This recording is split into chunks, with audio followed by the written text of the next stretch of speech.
Phone silent कर दीजिए सभी डिवोटीज।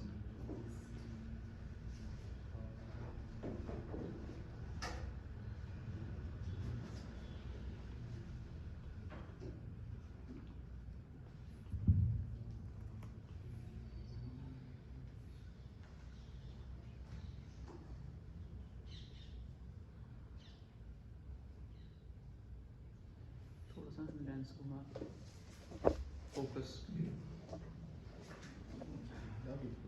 नहीं, इसके साइड पे ना घुमाने वाला होगा इस तरह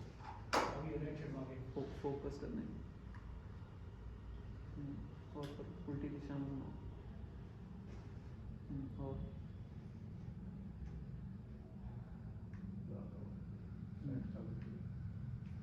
और उल्टी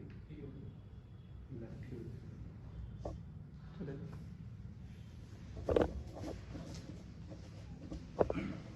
तो पहले हम इनका जो वर्ड्स हैं उनको पढ़ेंगे, फिर श्लोक का उच्चारण करेंगे। स्वनिगमम अपनी सत्यनिष्ठा अपहाय निरस्त करने के लिए मत प्रतिज्ञा मेरी प्रतिज्ञा हृतम वास्तविक अधिक कर्तुम करने के लिए अप्लुप्तः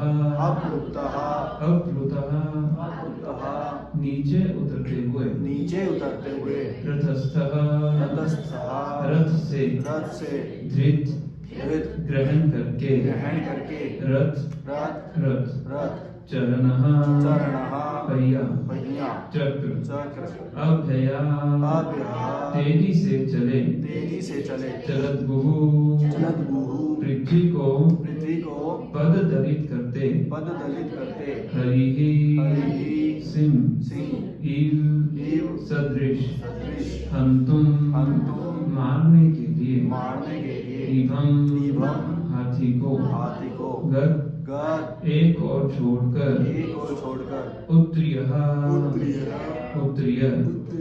ओढ़ने का वस्त्र दुपट्टा स्वनिगमं अपहय मत प्रतिज्ञा हरितम अधिकर्तुम अप्लुतो रथस्था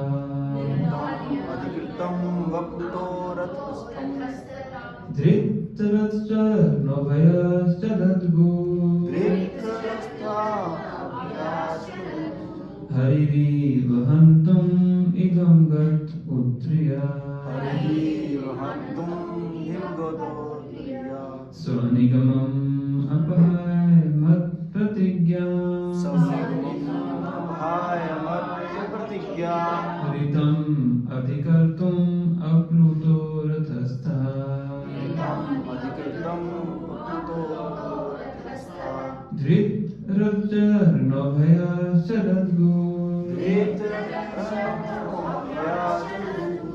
हरिरीव हन्तुम् इदं गत उत्रिया स्वनिगमम् अपहाय मत्प्रतिज्ञाम् हरितम् अधिकर्तुम् अप्लुतो रथस्थः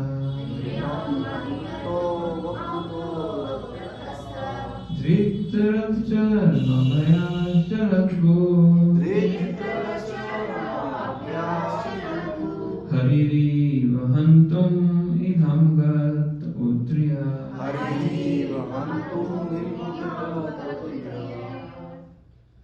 स्वनिगमम् अपहाय मत्प्रतिज्ञाम् स्वनिगमम् अपहाय मत्प्रतिज्ञाम् हरितम् अधिकर्तुम् अप्लुतो हरितम् अधिकर्तुम् अप्लुतो रथस्थः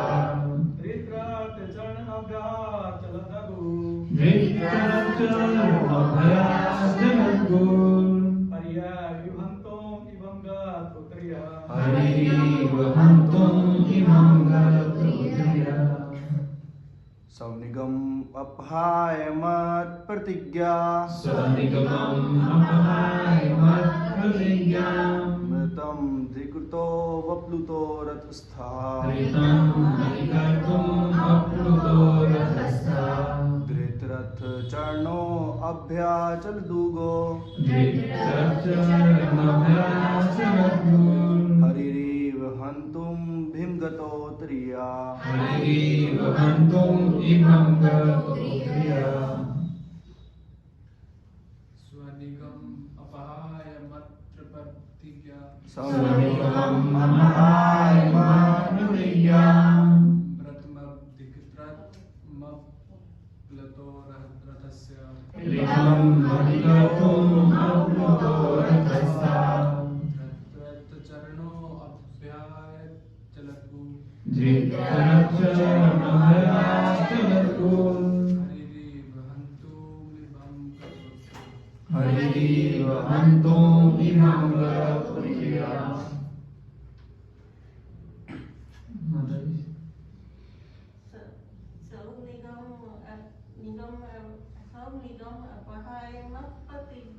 स्वनिगमम् अपहाय मत्प्रतिज्ञाम् हरितम् अधिकर्तुम् अप्लुतो रथस्थः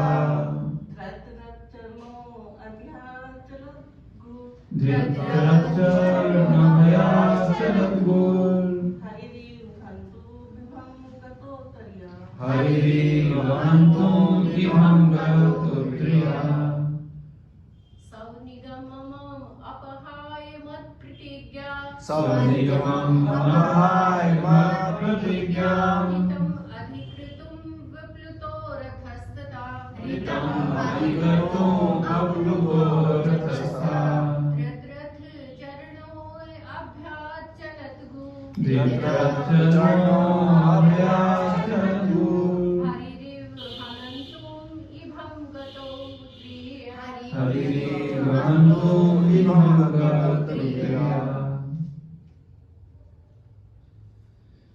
शब्दार्थ अनुवाद तात्पर्य श्लोकपाद के द्वारा श्लोकपाद की जय शब्दार्थ पढ़ चुके हैं अनुवाद तात्पर्य पढ़ते हैं ध्यान से सुनिए अनुवाद मेरी इच्छा को पूरी करते हुए तथा अपनी प्रतिज्ञा तोड़कर वे रथ से नीचे उतर आए उसका पहिया उठा लिया और तेजी से मेरी ओर दौड़े जिस तरह कोई सिंह किसी हाथी को मारने के लिए दौड़ पड़ता है इसमें उनका उत्तरीय वस्त्र भी रास्ते में गिर गया। मेरे विचार रहिए। मेरी इच्छा को पूरी करते हुए तथा अपनी प्रतिज्ञा तोड़कर वे रथ से नीचे उतर आए। उसका पहिया उठा लिया और तेजी से मेरी ओर दौड़े। जिस तरह कोई सिंह किसी हाथी को मारने के लिए दौड़ पड़ता है, इसमें उनका उत्तरीय वस्त्र भी रास्ते में गिर गया। तात्पर्य ध्यान से सुनिए। यद्यपि कुरुक्षेत्र का युद्ध सैन्य सिद्धांतों पर लड़ा गया था, मतलब मिलिट्री रूल्स, सैन्य सिद्धांत मतलब मिलिट्री रूल्स। यद्यपि कुरुक्षेत्र का युद्ध सैन्य सिद्धांतों पर लड़ा गया था, लेकिन साथ ही साथ में खेल जैसी भावना भी थी, मानो वह दो मित्रों के बीच होने वाला युद्ध हो। दुर्योधन ने भीष्म देव की आलोचना की और दोषारोपण किया कि वे अर्जुन से पितृवत स्नेह के कारण उसे मारने से हिचकते हैं। एक क्षत्रिय युद्ध के सिद्धांत पर किया गया अपमान सहन नहीं कर सकता। अतः भीष्म देव ने प्रतिज्ञा की कि अगले दिन वे पांचों पांडवों का वध अपने विशिष्ट हथियार से कर देंगे। इससे दुर्योधन संतुष्ट हो गया और उसने अपने पास वह तीर ले लिए, जिसे वह अगले दिन युद्ध के समय देगा। लेकिन अर्जुन ने चाल करके दुर्योधन से वे तीर प्राप्त कर लिए और भीष्म देव को यह समझते देर ना लगी कि यह भगवान कृष्ण की चाल है। अतः भीष्म देव ने प्रतिज्ञा की कि अगले दिन कृष्ण को अस्त्र उठाना ही पड़ेगा, अन्यथा उनका मित्र अर्जुन मारा जाएगा। दूसरे दिन भीष्म देव ने इतना भयानक युद्ध किया कि अर्जुन तथा कृष्ण दोनों ही संकट में पड़ गए। अर्जुन लगभग हार ही चुका था। परिस्थिति इतनी नाजुक थी कि वह भीष्म देव द्वारा अगले ही क्षण मारा जाने वाला था। उस समय भगवान कृष्ण ने भक्त भीष्म की प्रतिज्ञा को रखकर उन्हें प्रसन्न करना चाहा, क्योंकि यह उनकी अपनी प्रतिज्ञा से अधिक महत्वपूर्ण था। ऊपर से लगता है कि उन्होंने अपनी प्रतिज्ञा तोड़ी। उन्होंने कुरुक्षेत्र युद्ध प्रारंभ होने से पूर्व प्रतिज्ञा की थी कि मैं कोई अस्त्र ग्रहण नहीं करूंगा और किसी भी पक्ष पर अपना बल नहीं आजमाऊंगा। लेकिन अर्जुन की रक्षा करने के लिए वे रथ से उतरे, रथ का पहिया उठाया और क्रुद्ध होकर भीष्म देव पर तेजी से इस तरह चढ़े जैसे सिंह हाथी को मारने चढ़ता है। इससे रास्ते में उनका अंग वस्त्र गिर गया और क्रोधवश उन्हें उसका होश तक न रहा कि रास्ते में उनसे क्या गिर गया। तब भीष्म ने तुरंत हथियार डाल दिए और स्वयं अपने प्रिय प्रभु श्री कृष्ण द्वारा मारे जाने के लिए खड़े हो गए।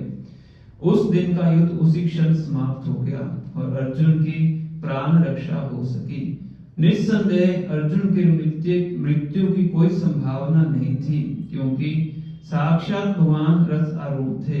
लेकिन चूंकि भीष्म देव चाह रहे थे कि कृष्ण अपने मित्र को बचाने के लिए हथियार उठाएं, अतएव भगवान ने ऐसी स्थिति उत्पन्न कर दी कि अर्जुन की मृत्यु सन्निकट जान पड़ी। वे भीष्म देव के समक्ष यह दिखाने के लिए खड़े रहे कि भीष्म की प्रतिज्ञा पूरी हो गई और उन्होंने पहिया उठा दिया। ओम अज्ञानतिमिरान्धस्य ज्ञानाञ्जनशलाकया चक्षुरुन्मिलितं येन तस्मै श्रीगुरुवे नमः। श्रीचैतन्यमनोभीष्टं स्थापितं येन भूतले स्वयं रूपकदामह्यं ददाति स्वपदान्तिकं। वन्देऽहं श्रीगुरु श्रीयुगपदकमलं श्रीगुरुवैष्णवांश्च श्रीरूपं साग्रजातं सहगणरघुनाथान्वितं सजीवं साद्वैतं सावधूतं परिजनसहितं कृष्णचैतन्यदेवं श्रीराधा कृष्णपादान् सहगणललिता श्रीविशाखान्वितांश्च। हे कृष्णा करुणा सिन्धो दीनबन्धो जगत्पते गोपेश गोपिकाकान्त राधाकान्त नमस्ते। तप्तकाञ्चन गौराङ्गी राधे वृन्दावनेश्वरी विश्वानुसुते देवी प्रणमामि हरिप्रिये। कृपा सिन्धुभ्यो च पतितानां पावनेभ्यो वैष्णवेभ्यो नमो नमः। जय श्री कृष्ण चैतन्य प्रभु नित्यानंद श्री अद्वैत गदाधर श्रीवासादि गौर भक्त वृंद। हरे कृष्णा कृष्णा कृष्णा हरे हरे, हरे राम राम राम हरे हरे। नमो विष्णुपादाय कृष्ण पृष्ठाय भूतले श्रीमते भक्ति वेदांत स्वामिनिधि नामिने। नमस्ते सरस्वते देवे गौरवाणी प्रचारिणे निर्विशेष शून्यवादी पाश्चात्य देशकारिणे।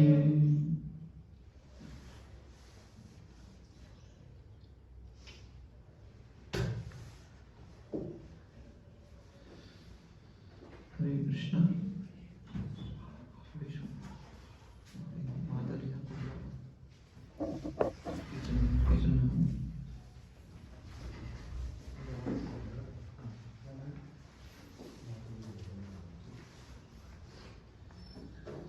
तो ये श्लोक में उच्चारण करते हैं।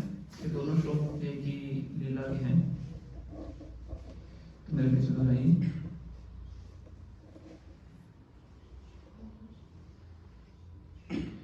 श्री विशिखतो विशीर्णदंशा विशिखतो विशीर्णदंशा शतस्परिप्लोत आत्तायिनो मे परिलुप्त आतायनो में प्रसवम् अविससारमद्वदार्थम्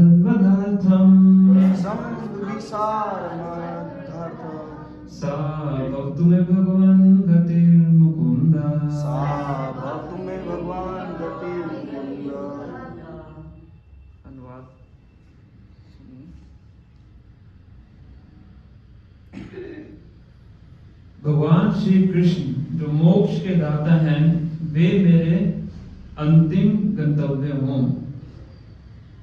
युद्ध क्षेत्र में उन्होंने मेरे ऊपर आक्रमण किया, मानो वे मेरे पहने बाणों से बने घाव के कारण क्रुद्ध हो गए हों। उनका कवच छितरा गया था और उनका शरीर खून से सन गया था।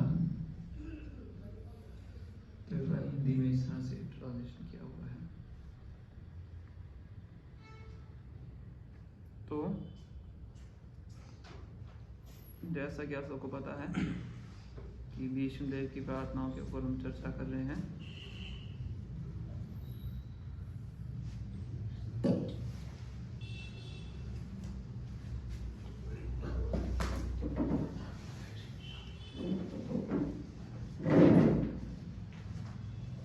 तो भीष्म देव की जो प्रार्थना है हम चर्चा कर रहे हैं। पिछली बार हमने जो चर्चा किया था श्लोक, जिसमें भीष्म देव भगवत गीता के उद्गम की जो लीला उसका स्मरण करते हैं।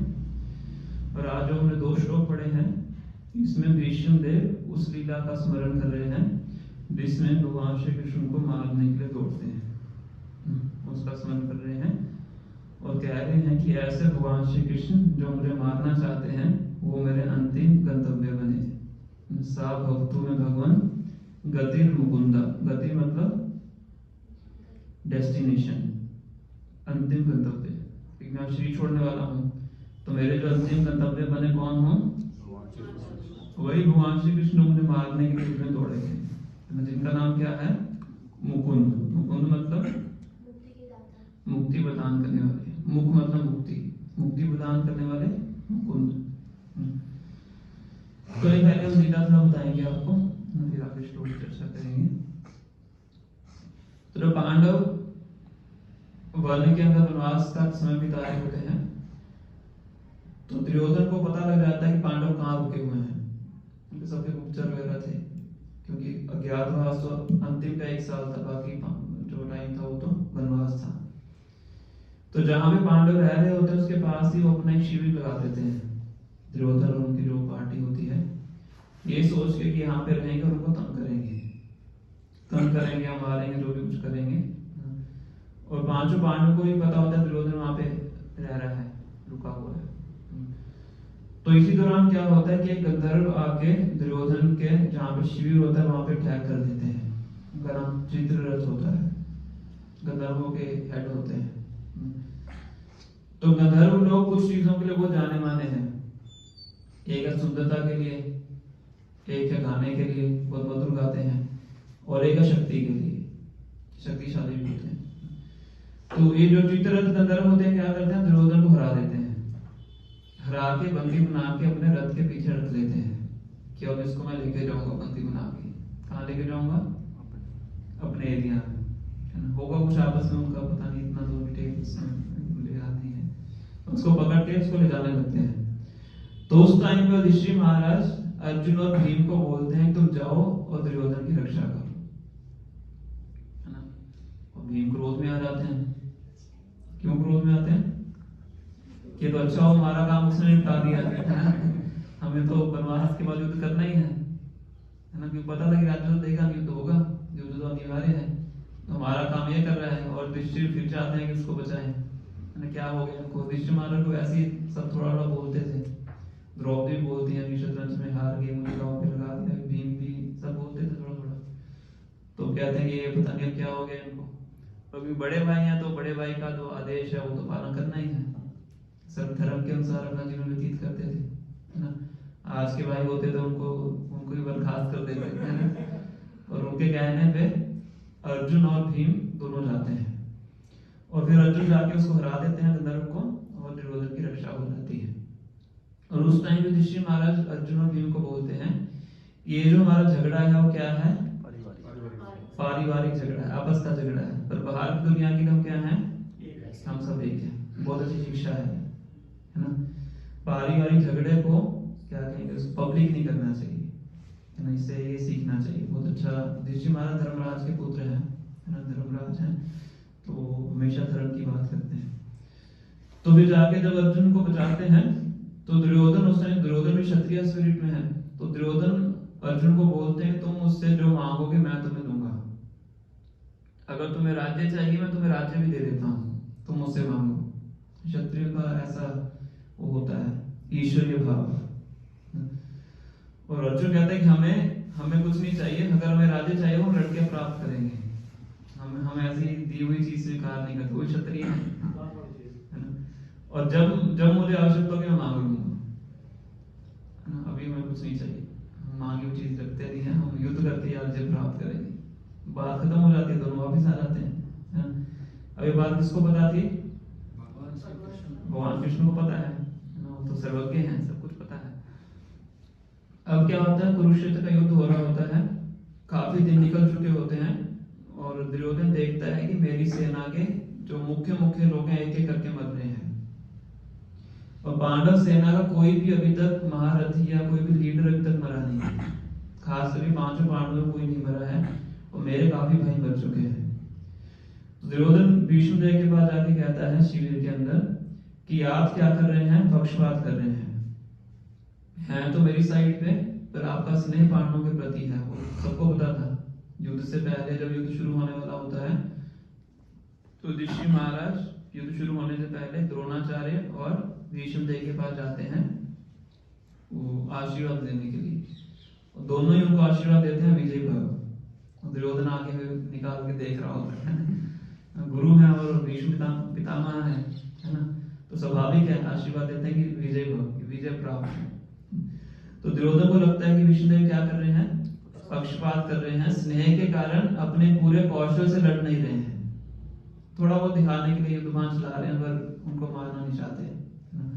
अब विष्णुदेव क्षत्रिय हैं, उनका भी क्षत्रिय गुण है, और क्षत्रिय सबसे क्या सहन नहीं कर सकता? क्षत्रिय अपमान सहन नहीं कर सकता, है ना।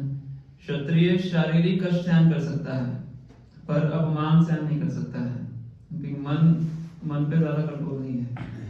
जो ब्राह्मण है वो अपमान सहन कर सकता है, पर शारीरिक कष्ट सहन नहीं कर सकता है। दोनों का अपना अपना वर्ण है। ब्राह्मण का शरीर स्ट्रांग नहीं होता है, तो ब्राह्मण का मन स्ट्रांग होता है। तो ब्राह्मण अपमान सहन कर सकता है, पर शारीरिक कष्ट सहन नहीं कर सकता है। क्षत्रिय है, शारीरिक कष्ट सहन कर सकता है, पर अपमान सहन नहीं कर सकता है। तो भीष्मदेव भी कहते हैं ठीक है, तुमने मेरा अपमान किया है, तो मैं तुम्हें वचन देता हूँ, कल को मैं पांचों पांडवों को इन पांचों बाणों से मारूंगा। 5 बाण स्पेशल बाण उनको निकाल के देते हैं, ये 5 बाण अपने पास रखो, ऐसा ना हो कि कल तुम कह दो कि तुमने 5 बाण कहीं और वो कर दिए, अपने पास रखो, कल को युद्ध के मैदान में तुमसे 5 बाण लूंगा और इन्हीं 5 से 5 बाणों से 5 पांडवों का वध करूंगा। अब ये लीला किसको पता है? भगवान विष्णु। और अर्जुन तो अपना रेस्ट कर रहे हैं शिविर के अंदर, भगवान में चक्कर लगा रहे हैं कैसे बचाया जाए। भीष्म देव की प्रतिज्ञा तो जानी मानी प्रतिज्ञा, उनका नाम इसलिए बड़ा भीष्म और महाजन भी है। भक्त की प्रतिज्ञा तो भगवान वैसे ही रक्षा करते हैं ना, तो अर्जुन भी भक्त है। अब 2 भक्तों के बीच में लड़ाई हो जाए तो फिर चिंता किसको होती है? भगवान को। तो भगवान में चक्कर लगा रहे हैं, भगवान अर्जुन को उठाते हैं। अर्जुन तो अपना टेंशन भी होकर सो रहा है कि भगवान है रक्षा करने की। तो अर्जुन को कहते हैं कि ठीक है, तो अर्जुन को वो याद दिलाते हैं जो बात से सुनाया ना हमने आपको कि ऐसा ऐसा हुआ था, तुम्हारा एक वचन पेंडिंग है। तो तुम ऐसा करो, दुर्योधन के पास जाओ और दुर्योधन को बोलो कि जो 5 बाण आपको भीष्म देव ने दिए हैं वो मुझे दे दो। तो भगवान सही समय पे सही कार्य करते हैं। तो अर्जुन ज्यादा वो नहीं करते डिस्कशन, भगवान ने जो बोला है चुपचाप उसको करना है। तो अर्जुन जाते हैं, दुर्योधन से मिलते हैं और दुर्योधन को याद दिलाते हैं कि तुमने मुझे ऐसा वचन दिया था, तो अब वो समय आ गया है कि मैं तुमसे मांगना चाहता हूँ।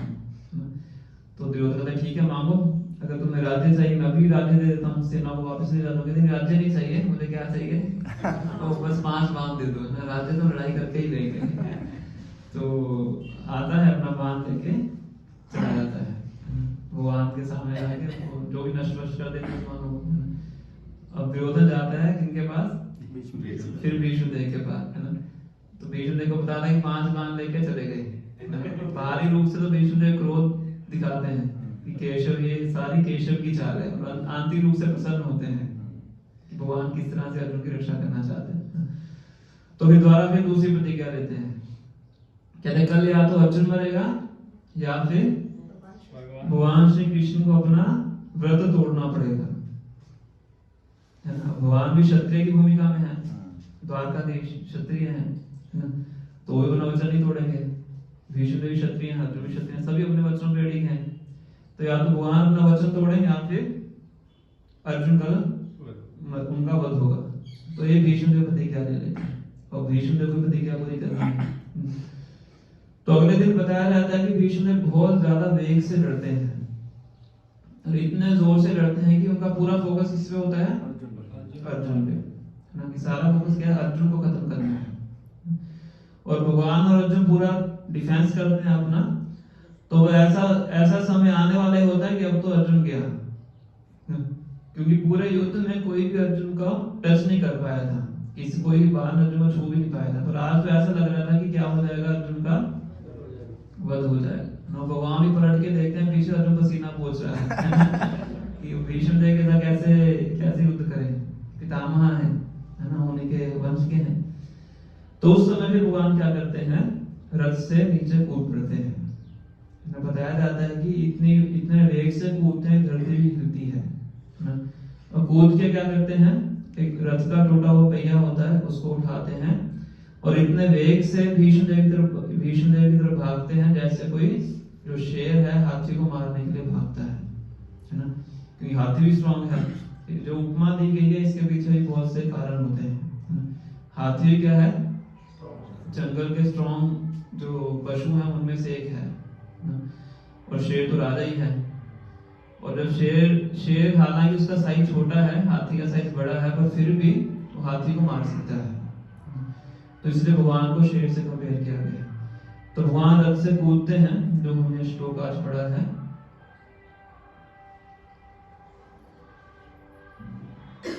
अप्लुतो रथस्था। अप्लुतो रथस्था मतलब रथ से छलांग लगाना।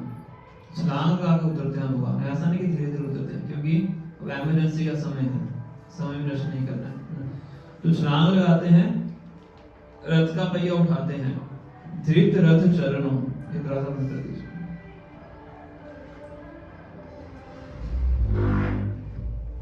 रथ का चरण क्या है? रथ के चरण क्या होते हैं? पहिया। धृत रथ चरणों, क्या उठाया उन्होंने? रथ का चरण उठाया। अभयस चलत गुर, और बहुत तेज से भागते हैं। कैसे? हरिर इव हंतुम इभम। हरि बोला गया है शेर को। इसके नरसिंह भगवान का नाम क्या है? नर हरि, आधे नर आधे हरि, है ना। हरि इव हंतुम, इवम इवम हाथी। तो जैसे एक शेर हाथी को मारने के लिए दौड़ता है, उस वेग से भगवान क्या करते हैं? भीष्म देव को मारने के लिए दौड़ते हैं, है ना। गत उतरिया, और भगवान इतने एब्जॉर्ब होते हैं भीष्म देव को मारने के लिए, बताया जाता है क्योंकि उत्तरी भी गिर जाते हैं, उनको ध्यान में नहीं आता है, इस तरीके से भागते हैं। और जब अर्जुन को पता लगता है कि भगवान क्या कर रहे हैं, क्या कर रहे हैं भगवान? मुझे बचाने के लिए क्या कर रहे हैं? अपने वचन को तोड़ रहे हैं, है ना। तो आगे आने वाले लोग क्या कहेंगे कि द्वारकाधीश है, वो तो अपने वचनों को तोड़ता है, तो भगवान की फ्यूचर में क्या होगी? निंदा होगी। तो मेरे कारण भगवान की निंदा नहीं होनी चाहिए। तो अर्जुन भी रथ से छलांग लगा देते हैं। क्या करते हैं अर्जुन? भगवान को पकड़ लेते हैं कमर से कि मेरे लिए अपनी प्रतिज्ञा मत तोड़ो, इससे अच्छा तो मैं ही मर जाऊं, है ना। एक क्षत्रिय के लिए प्रतिज्ञा तोड़ना बहुत ज्यादा निंदनीय है। और सेम बात भगवान पहले बोल चुके हैं अर्जुन को भगवद गीता के अंदर, सेम चीज बोल चुके हैं कि अगर तुम अपने युद्ध के अंदर से वापस जाओगे तो सभी लोग तुम्हारी क्या करेंगे? निंदा करेंगे। तो अर्जुन भगवान को कमर से पकड़ लेते हैं। फोटो ये बहुत सुंदर फोटो है। तो भगवान अर्जुन को घसीटते हुए आगे जाते हैं, फिर भी रुकते नहीं है। बताया जाता है कि वो इस रथ के पहियों को जोर से मारते हैं। तो भीष्म देव अपना सब धनुष्मान छोड़ देते हैं और तो भगवान को इसी रूप में देखना चाहते थे, और अपना हाथ जोड़ के खड़े हो जाते हैं। और कमांडर ने हथियार छोड़ दिए, मतलब युद्ध समाप्त हो गया, उस दिन के लिए युद्ध समाप्त हो गया। तो रथ का पहिया भीष्म देव को तो लगता नहीं है, वो बहुत दूर जाके गिरता है। कहाँ में गिरता है? बंगाल में, मायापुर के पास। मायापुर के पास एक जगह है जिसका नाम है एक चक्र धाम, जहाँ पे नित्यानंद प्रभु प्रकट होते हैं। उसका उस जगह का नाम ही एक चक्र, वो यहाँ से नाम पड़ा है। कहाँ से कहाँ गिरा जाके? कुरुक्षेत्र से वहां जाके गिरा, भगवान के द्वारा छोड़ा गया है। तो अब इस लीला का जो भीष्म देव हैं क्या कर रहे हैं? स्मरण कर रहे हैं। तो कह रहे हैं स्वनिगमम अपहाय मत प्रतिज्ञा ऋतम अधिकर्तुम अप्लुतो रथस्था। तो मेरी प्रतिज्ञा को सत्य करने के लिए भगवान चाहते तो भीष्म देव की प्रतिज्ञा भी तोड़ सकते थे, बिना अस्त्र शस्त्र उठाए भी अर्जुन की रक्षा कर सकते थे। उनके लिए क्या कठिन है ना। जो सूर्य को अस्त होने से रोक सकते हैं, जब जयद्रथ का वध करना था तो उनके लिए भीष्म देव से अर्जुन को बचाना क्या कठिन है। तो पहले ही दिखा चुके हैं 11वें अध्याय में भगवद गीता में, ये सब पहले मर चुके हैं, भीष्म देव द्रोणाचार्य सब मर चुके हैं, है ना। तो कहते हैं कि मेरी प्रतिज्ञा को सही करने के लिए भगवान क्या करते हैं? स्वनिगमम अपहाय, अपनी खुद की प्रतिज्ञा को तोड़ देते हैं। अब इस चीज का तो भीष्म देव अपने अंतिम समय में स्मरण कर रहे हैं कि भगवान अपने भक्तों से कितना प्रेम करते हैं। अर्जुन को भी बचाया और मेरी प्रतिज्ञा को भी सही किया, और उसको भी टूटने दिया और अपनी प्रतिज्ञा को तोड़ लिया, मतलब खुद का अपमान सहन कर लिया और अपने भक्तों को अपमानित होने से बचाया। फिर आगे कहते हैं शीत विशिखतो विशीघ रवशा, ब्रूस सीन को याद कर रहे हैं कि मेरे तीखे बाणों के द्वारा भगवान का जो कवच था टूट गया था। शतज परिप्लुत अत ताहिनो में, शतज किसको बोलते हैं? क्षत्रिय शब्द का क्या अर्थ है? शत मतलब शत और त्रिय दो शब्द है ना, शत्रु से रक्षा करने वाला। तो शत मतलब क्या होता है? इन्होंने सही बताया है, एक 10 कोर्स में था प्रश्न। क्षत मतलब क्या हुआ? क्षत्रिय शब्द का क्या अर्थ बताया आपने? जो दूसरे की बातों से रक्षा करने को। हाँ, तो शत का मतलब क्या हुआ फिर? घाव हुआ ना, घाव, गुण, शत और त्रिय ना। शतन, शतन मतलब जो घाव से उत्पन्न होता है। घाव से क्या उत्पन्न होता है? खून, है ना। शतज परिप्लुत, कि भगवान क्या थे? खून से लिपे हुए थे। अर्जुन याद कर, भीष्म याद कर, मेरे तीखे बाणों के द्वारा, है ना। और कह रहे हैं आतताइनो में, मैं कौन हूं? आतताई हूं। आतताई मतलब जो बिना ऊपर बात बोल सकते हैं, सही बोला है। आतताई मतलब बिना किसी वजह से मारता है ना। तो भगवान के सुंदर सुंदर सौंदर्य का भी स्मरण कर रहे हैं और ये भी स्मरण कर रहे हैं कि भगवान के इतनी सुंदर देह के ऊपर मैंने क्या किया, बाण चलाया। इसलिए अपने आप को आतताई बोल रहे हैं कि मैं आतताई हूँ।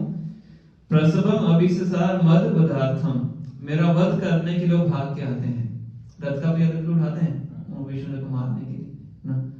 सा भवतु में भगवान गति मुकुंदा, ऐसे भगवान मुकुंद मेरी क्या बने, अंतिम गति बने, है ना। ऐसे भगवान मुकुंद के पास है, मृत्यु के बाद जाऊंगा। तो ये यहाँ पे प्रार्थना कर रहे हैं।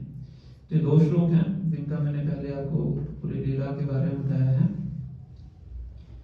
कि किस प्रकार से जो भगवान अपने भक्त की रक्षा करने के लिए अपनी प्रतिज्ञा को भी तोड़ देते हैं, है ना।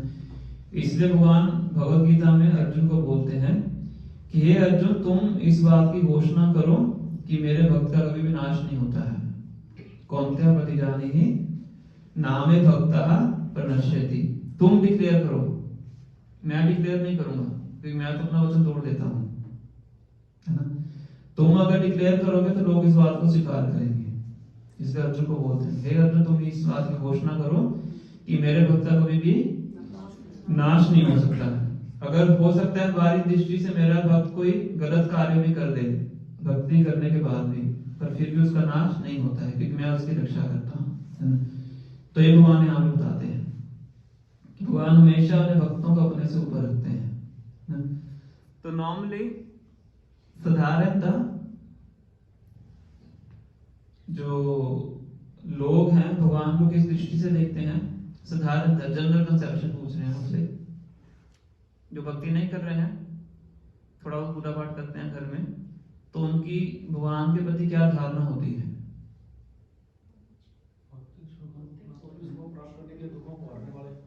सुख प्राप्त करना, दुखों को हरना, ठीक है। और धन दे, बहुत अच्छा बता रहे हैं। और जोर से बोलिए। तकलीफों को कम कर देंगे, ठीक है। वो उन्होंने बोला दुख कम करना।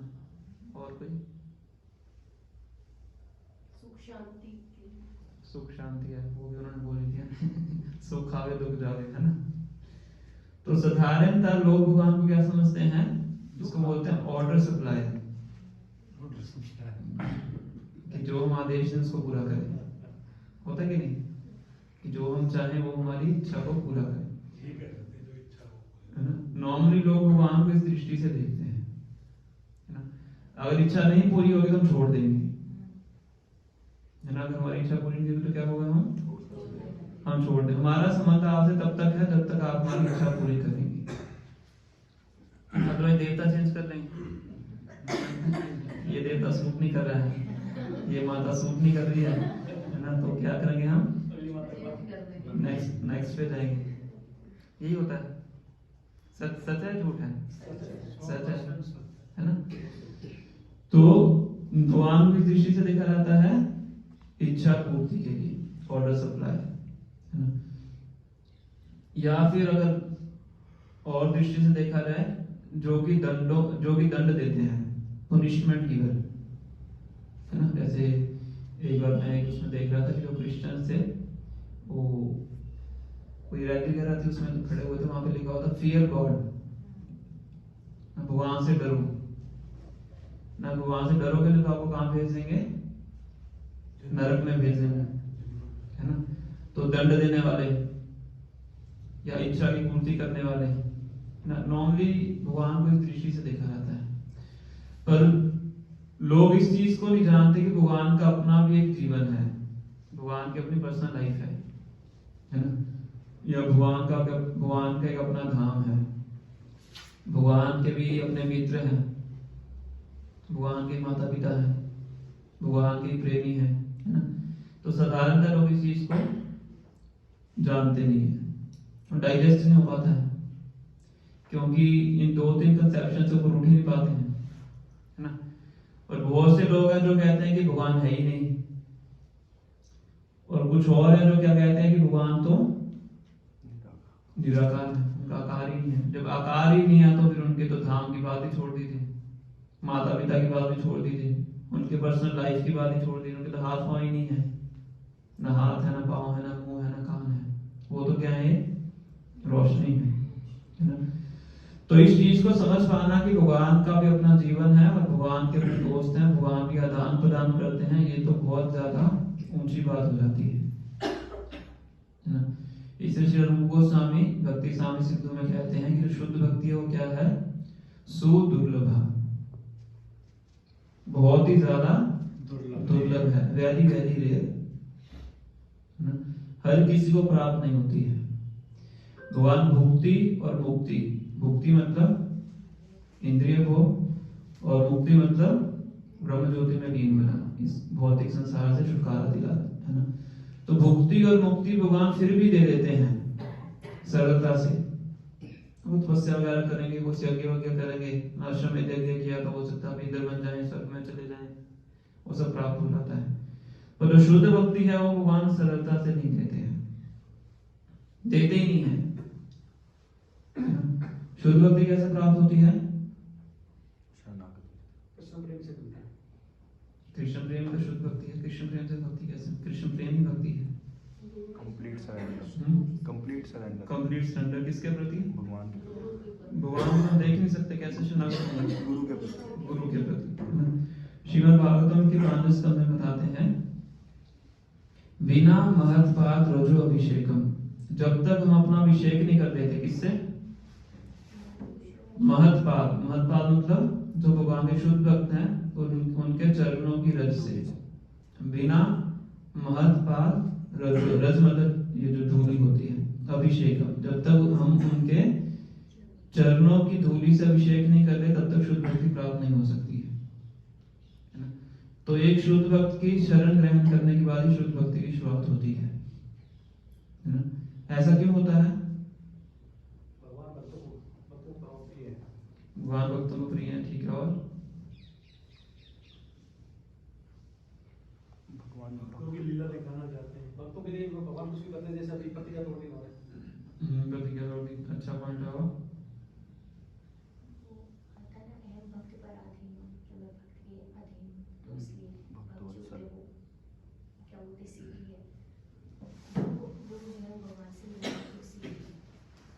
हाँ, तो भगवान क्या, जैसे माता जी ने बताया है, भगवान अपने भक्तों के अधीन है।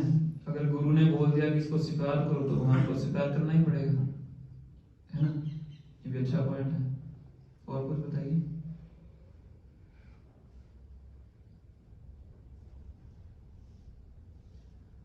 तो गुरु क्यों चाहेंगे कि आप भक्ति में आए। गुरु तो अपना आराम से बैठ के वृंदावन के जंगल में बैठ के अपना भजन कर सकते हैं, वो क्यों आए शहर में आपको बचाने के लिए। ये तो उनके भजन में बाधा है कि नहीं। संसारिक लोगों से मिलना पड़ेगा, बातचीत करनी पड़ेगी, अपना आराम से बैठे जंगल के अंदर अपना आराम से भजन करें। रोज 192 माला कर सकते हैं, प्रचार करेंगे तो 16 माला करना कठिन है। गुरु भी चाहता है कि भगवान के नाम का प्रचार हो और हर जन को पता चले। हाँ, तो ठीक क्यों चाहते हैं। भगवान ने भगवद गीता में बोला है कि जो मेरे नाम का प्रचार प्रसार करता है वो मेरी शुद्ध भक्ति को प्राप्त करता है। हाँ, वो तो पहले शुद्ध भक्ति प्राप्त कर चुके हैं। ज्यादा मर्सीफुल होते हैं भगवान से जो क्यों होते हैं, सही पॉइंट बताया, क्यों होते हैं। और लोगों को कल्याण करना चाहते हैं कि वो भगवान के प्यार को प्राप्त करें।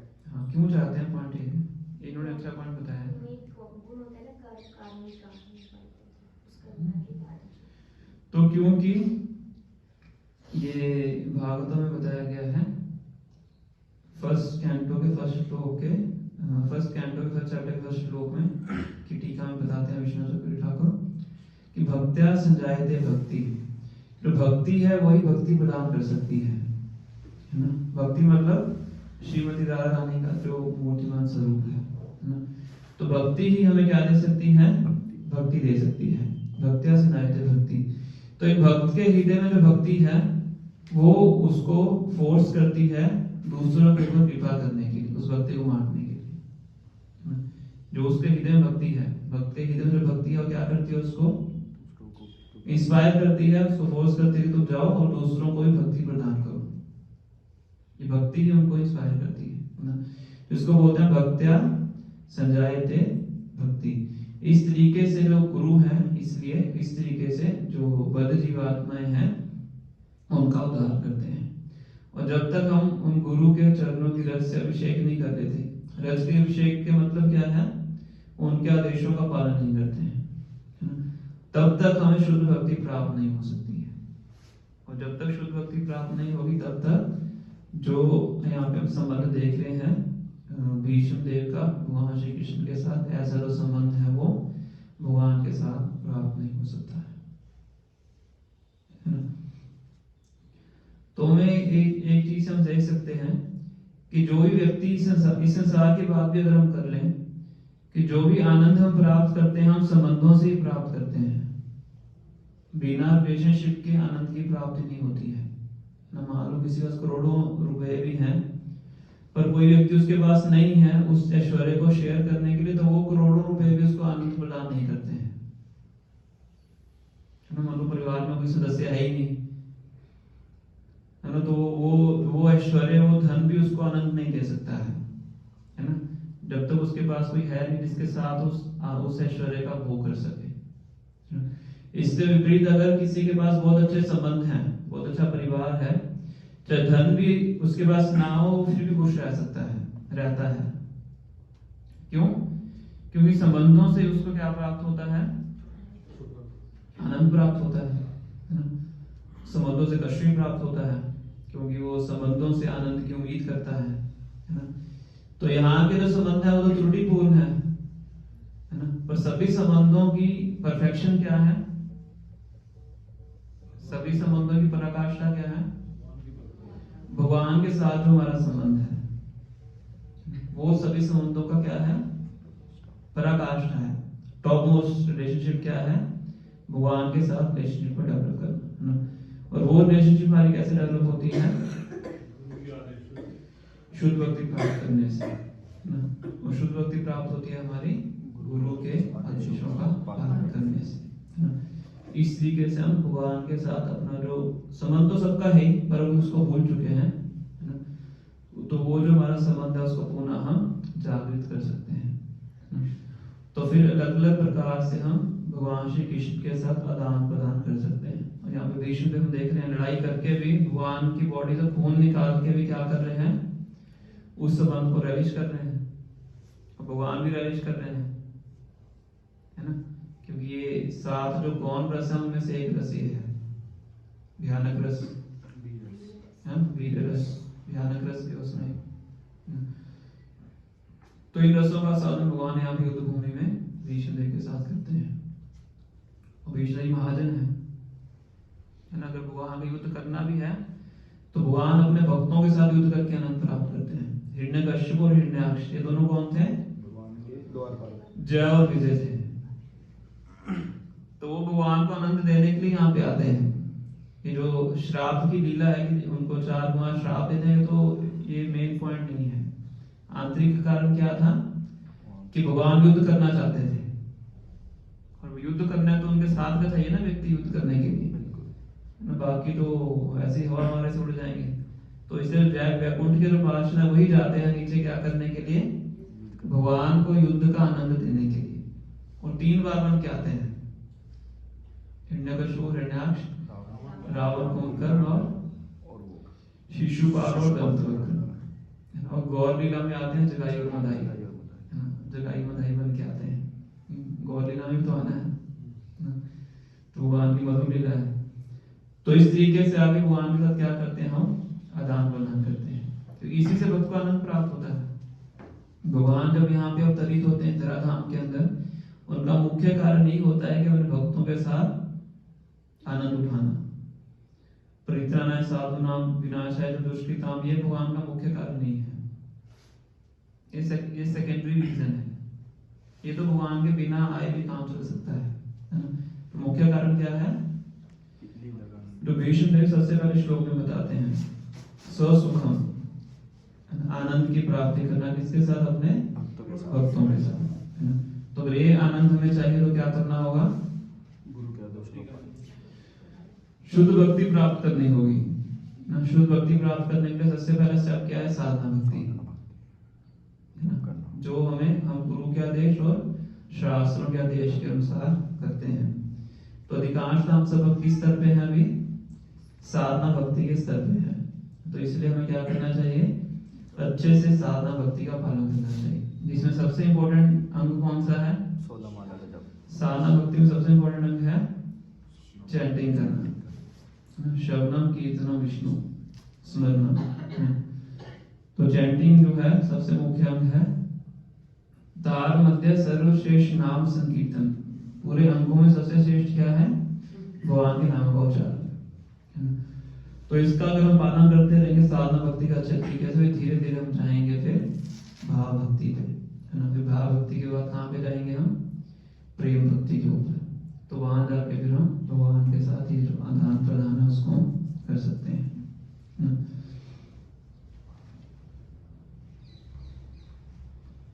तो इसीलिए हम देखते हैं कि भगवान भक्त हैं जो भगवान के साथ क्या करना चाहते हैं? आदान प्रदान करना चाहते हैं।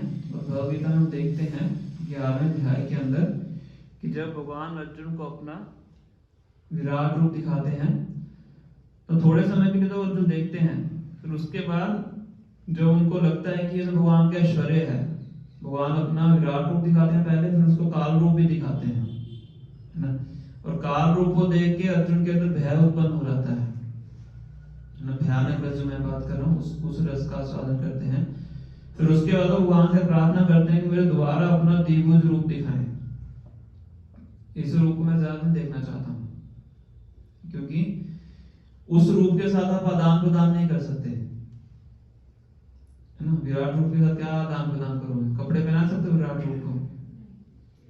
हम पूरे ब्रह्मांड को नापा हुआ है, कहां से कपड़े लाएंगे, है ना। और क्या बातचीत करेंगे आप? कुछ आदान प्रदान नहीं हो सकता है। तो विराट रूप है भगवान की, इतना सी इमेजिनरी फॉर्म है, परमानेंट फॉर्म नहीं है, ना। तो इसलिए जो भक्त हैं वो क्या करना चाहते हैं? भगवान के द्विभुज रूप के साथ आदान प्रदान करना चाहते हैं। इसलिए कहते हैं भगवान को इस रूप को खत्म कर दीजिए, मुझे जल्दी से अपना द्विभुज रूप दिखाई। तो भगवान पहले चतुर्भुज रूप में आते हैं, फिर द्विभुज रूप में आते हैं, फिर अर्जुन को शांति प्राप्त होती है। तो इस तरीके से समझ सकते हैं कि कैसे जो भक्त है वो भगवान श्री कृष्ण के साथ अपने संबंध को जोड़ना चाहता है, जागृत करना चाहता है, क्योंकि सभी प्रकार के संबंधों का यही परफेक्शन है, भगवान श्री कृष्ण के साथ अपने संबंध को पुनः स्थापित करना। तो इस तरीके से हमने आज इसके ऊपर चर्चा की, अस्तिका के ऊपर। अभी 10:25 हुए हैं, किसी का कोई प्रश्न है तो हम चर्चा कर सकते हैं।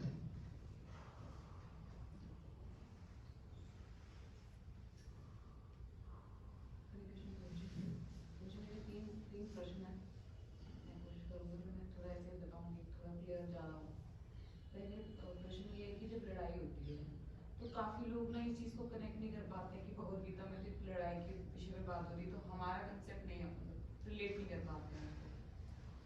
और अगर हम शत्रु की बात करें तो आप कहोगे कि 4 ही मोह माया ये सब हमारे शत्रु हैं। तो प्रभु जी ये मुझे लगता है बहुत वास्ट सब्जेक्ट है। अगर हम मोह की बात करें तो उसमें बहुत सारी चीजें आ जाएंगी। किसकी? मोह ममता की अगर बात करें कि ये हमारे शत्रु हैं इस मतलब कलयुग में, तो ये भी एक बहुत वास्ट सब्जेक्ट हो जाएगा कि उसमें तो बहुत सारी चीजें आ जाएंगी। तो हम असल में अपने शत्रु को कैसे आइडेंटिफाई कर पाए, और हम जो जैसे अर्जुन ने बात सुनी भगवान की, वैसे हम सुन पाए। एक प्रश्न ये है। दूसरा एक एक करके। मैं भूल भी जाऊंगी।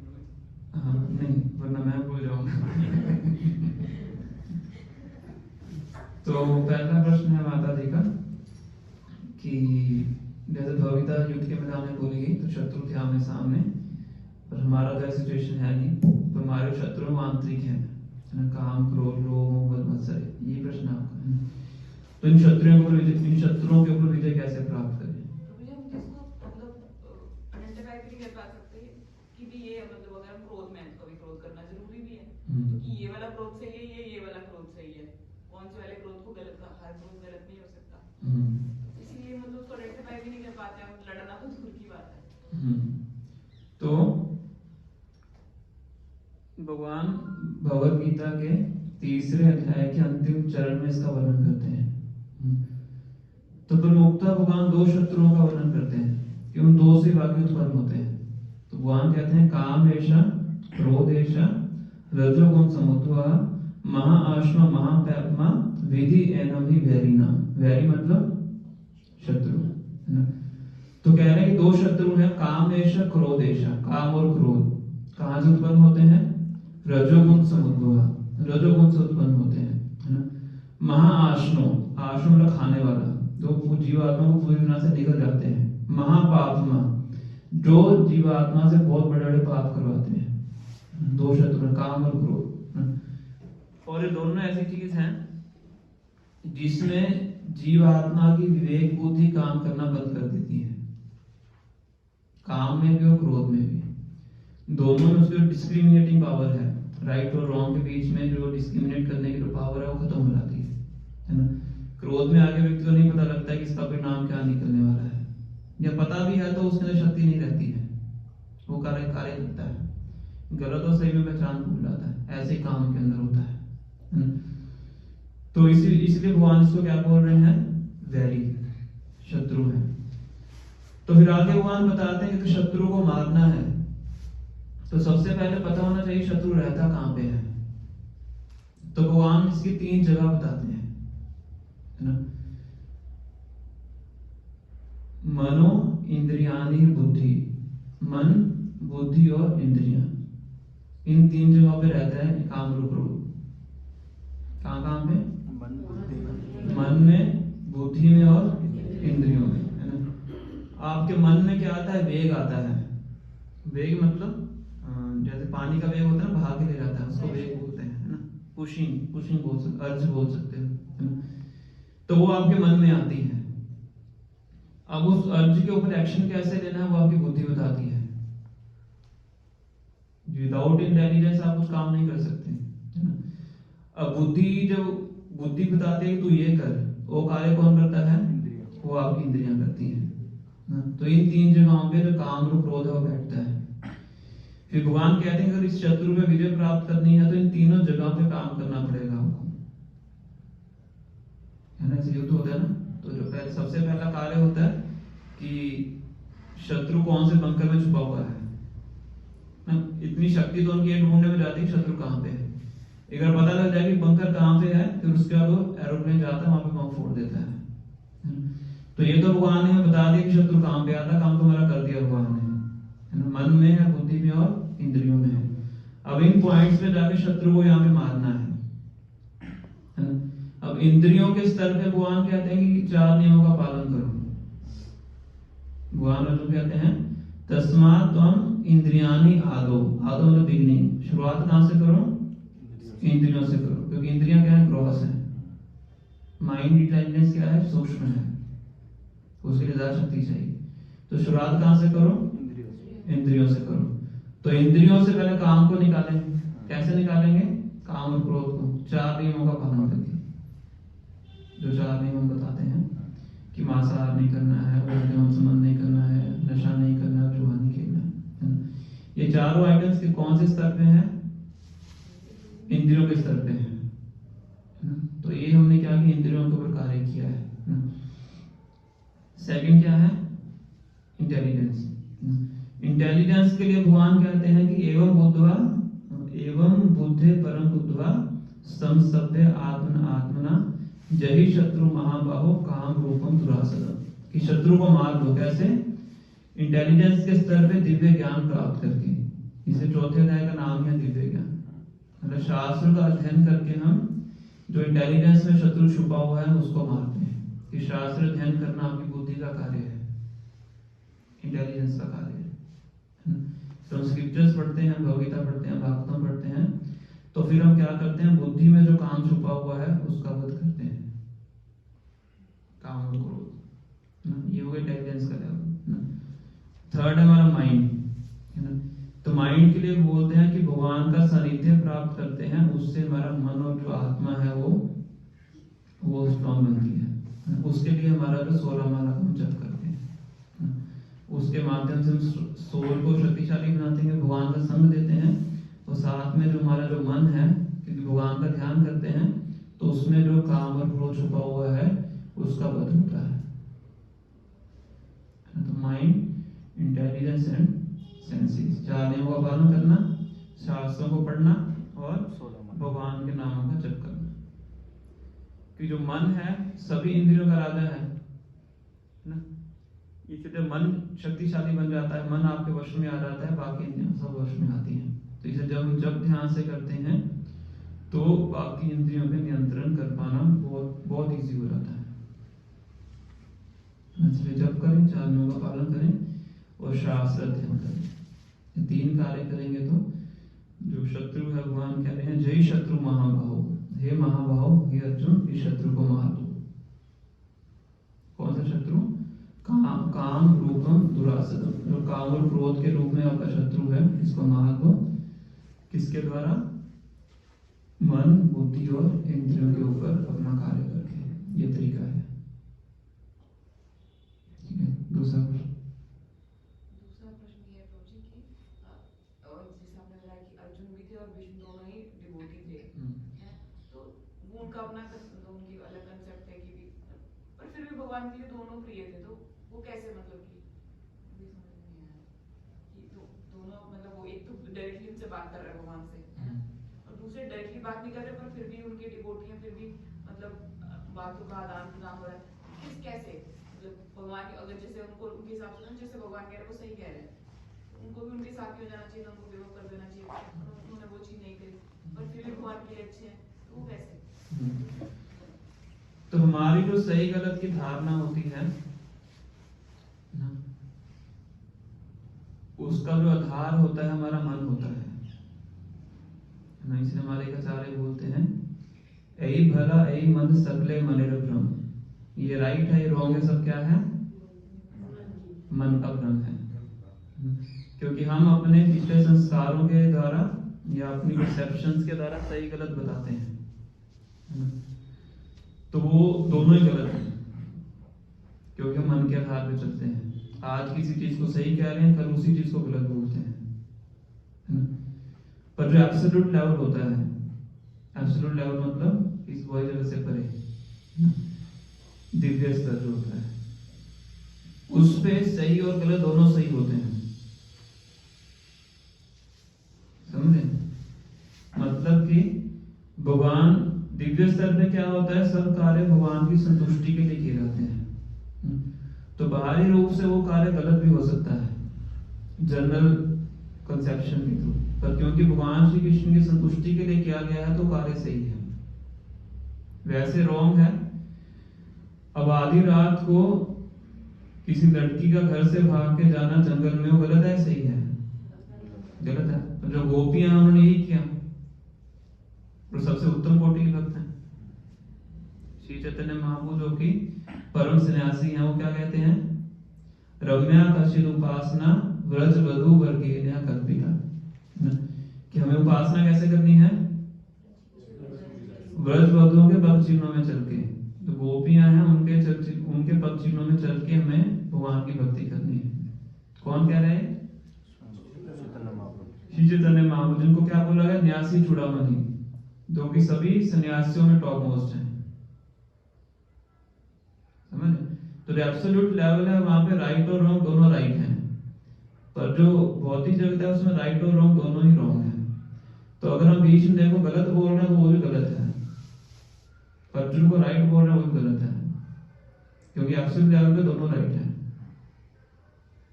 तो दोनों भगवान की संतुष्टि के लिए कार्य कर रहे हैं। एक भगवान के पक्ष में होके उनको प्रसन्न कर रहा है और एक भगवान के पक्ष में होके उनको प्रसन्न कर रहा है। दोनों कार्य किस लिए कर रहे हैं? भगवान को प्रसन्न करने के। वो साख्य रस में सेवा कर रहे हैं, वो वीर्य रस में सेवा कर रहे हैं।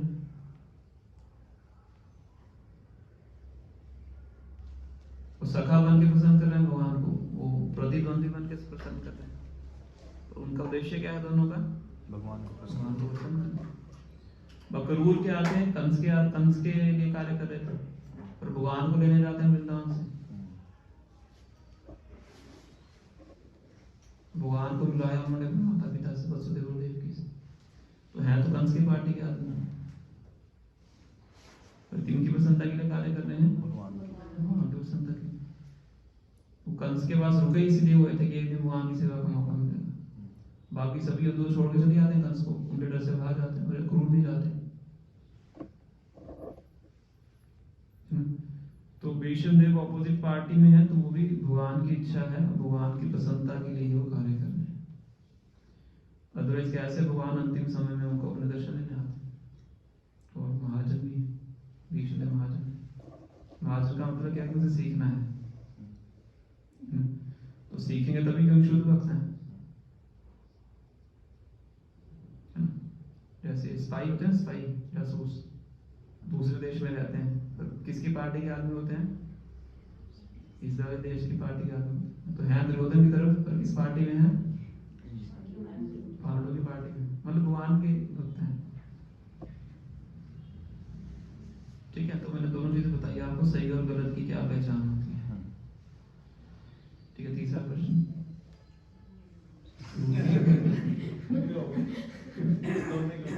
जब याद आएगा तब पूछ लीजिएगा। तो 10:37 हो गए हैं, हम यहीं स्टॉप करेंगे। श्री श्री राधा भगवान की, श्री श्री कृष्ण भगवान की, श्री श्री राम की, श्री श्री गौर निताई की, जय कृष्ण भगवान की।